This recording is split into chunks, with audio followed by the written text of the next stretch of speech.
সৰুৰ পৰাই ঘূৰিবলৈ পাগল আছিলোঁ।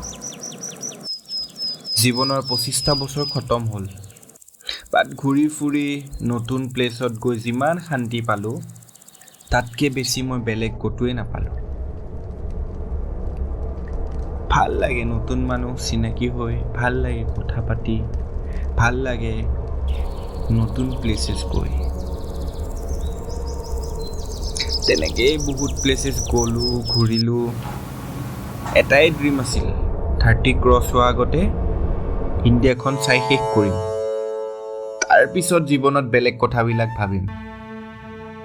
বহুতেই কৈছিল, যেতিয়া লগ পাইছিলোঁ বেলেগ বেলেগ জেগাত, বহুত নতুন নতুন মানুহক, ভ্লগিং কৰিব লাগে, ঘূৰি আছা, ডেকা ল'ৰা। বাট মইহে গুৰুত্ব দিয়া নাছিলোঁ কথাটো। But finally journey of the road pilot start কৰিলোঁ। জাৰ্নি মাথো ষ্টাৰ্ট হ'লহে। It's all about our life on the roads. চাই যাওক মোৰ লগত, মই চিত্ৰবন।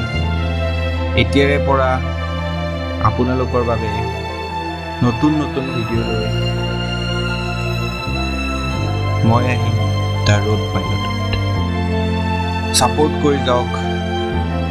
ধন্যবাদ।